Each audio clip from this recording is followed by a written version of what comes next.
Jauh dari gegap gempita kota dan hiruk-pikuk teknologi, berdiri sebuah madrasah sederhana di tepi hutan kaki Gunung Slamet, Banyumas.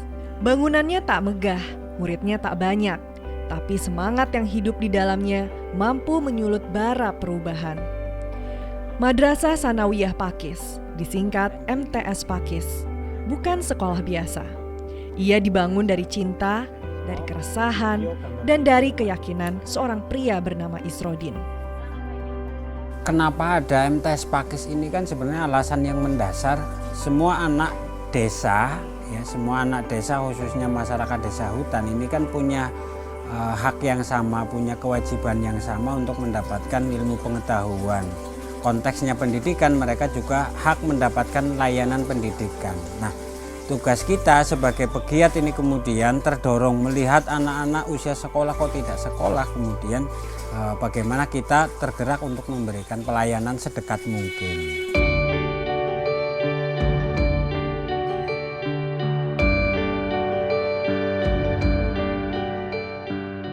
Tamat dari Stein Purwokerto, Isrodin justru memilih jalan sunyi, menjadi guru tanpa gaji di tengah hutan. Sejak tahun 2006, ia memulai langkah pengabdian lewat PKBM Satria Tama, lalu merintis PAUD dan akhirnya mendirikan MTS Pakis pada 2013.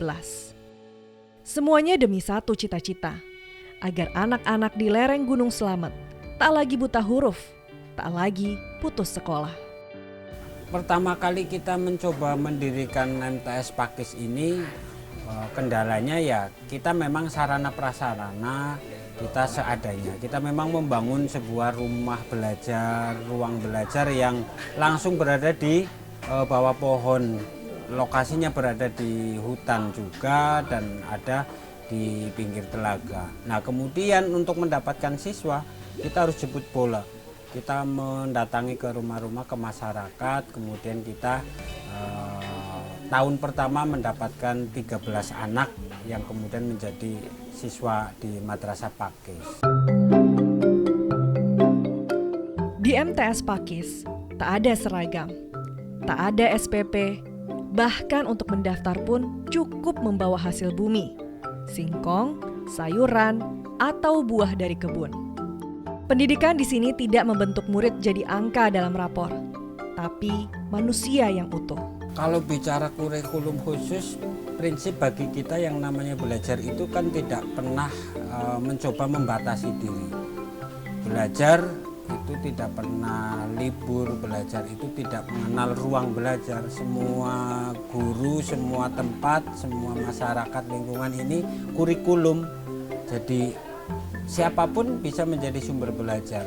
Khususnya ini kemudian potensi dan kearifan lokal yang ada kemudian kita khususkan menjadi basis pembelajaran. Tahun-tahun pertama penuh tantangan. Angkatan pertama hanya berjumlah 13 orang.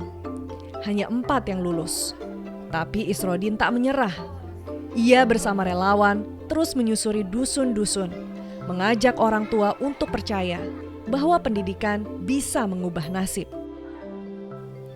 Di kampung ini hanya ada 9 siswa TK, 10 siswa PAUD, 27 siswa MTS, dan 12 peserta paket C.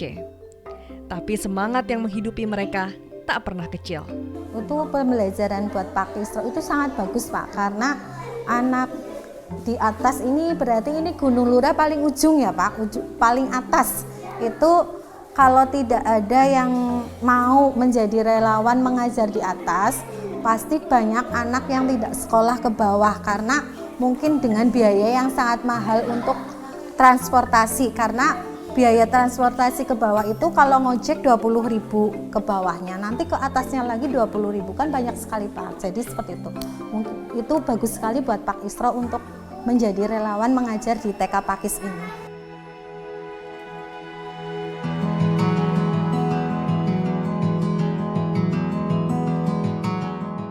Tiga relawan tetap ditambah mahasiswa dan dosen yang datang silih berganti, menjadi tulang punggung pengajaran. Bukan hanya dari luar, tapi juga dari dalam desa. Anak-anak diajak mengenali desanya, memetakan masalah, dan membangun kebanggaan sebagai petani. Pak Isrodin adalah sosok yang sebetulnya harus didukung semua stakeholder. Karena sepengetahuan saya di Kabupaten Banyumas itu tidak ada sekolah alam yang seperti ini. Di sini alhamdulillah anak-anak sudah mempunyai kepribadian yang positif. Satu mau menanam, mau merawat, dan mau berkolaborasi dengan lingkungan. Bahwa dengan merawat lingkungan ini, bahasanya itu rawatlah lingkungan, maka lingkungan akan memberikan kesejahteraan kepada kita. Rawatlah alam, maka alam akan memberikan rezeki kepada kita. Itu yang dilakukan oleh MTF Pakis dan di bawah kepemimpinan Pak Isrodin. Kalau menurut saya secara pribadi, Kang Isrodin menjadi sosok yang luar biasa. Bagaimana nggak luar biasanya, hampir banyak universitas yang datang ke sini dalam rangka memberikan semangat buat anak-anak di MTS agar ke depan mereka semangat untuk berjuang untuk meraih ilmu sebanyak mungkin. Karena dengan keterbatasan yang ada, Kang Isrodin memberikan efek yang luar biasa bagi MTS ini. Mudah-mudahan ke depan anak-anak kami menjadi anak-anak yang luar biasa.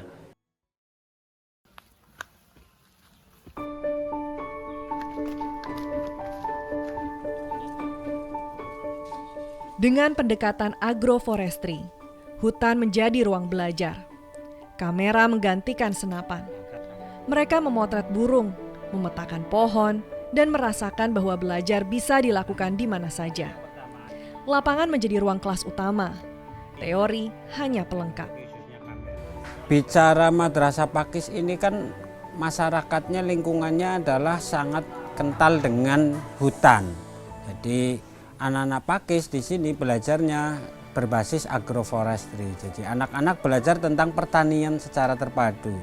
Belajar beternak, belajar tentang kehutanan, bagaimana masyarakat dan lingkungannya terkait dengan pengelolaan hutan. Anak-anak ini kita coba sisipi, bahkan setiap hari kegiatan anak-anak itu berbasis agroforestry tadi. Jadi anak-anak menanam, budidaya, sampai pada pengolahan hasil-hasil tanaman agroforestry yang kita tanam, yaitu kopi dan aren. Ini yang pokok. Isrodin bukan guru honorer. Ia tak bersertifikasi. Tapi di mata murid-muridnya, ia lebih dari sekedar guru. Ia adalah cahaya yang menuntun mereka keluar dari gelapnya keterbatasan. Madrasah Pakis ini punya misi pakai filosofi Jawa. Jadi lakune nyong rika pada ini mengisyaratkan makna dari lakune, bahwa Pakis ini akan ada sampai kapan, ya sampai kehidupan ini benar-benar kita tidak ngerti batas kehidupan ini sampai kapan. Nah, menjadi jalan semua orang, menjadi lelakunya siapa saja yang mau menjalankan Pakis ini. Jadi kita tidak bisa memastikan ini mau sampai kapan.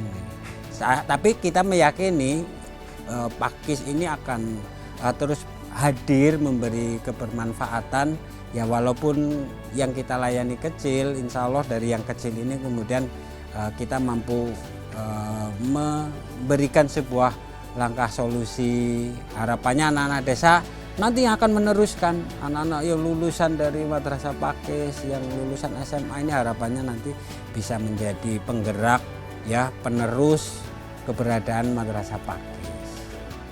Dari tepi hutan Gunung Selamat, sebuah cahaya kecil menyala. MTS Pakis membuktikan bahwa perubahan bisa dimulai dari mana saja.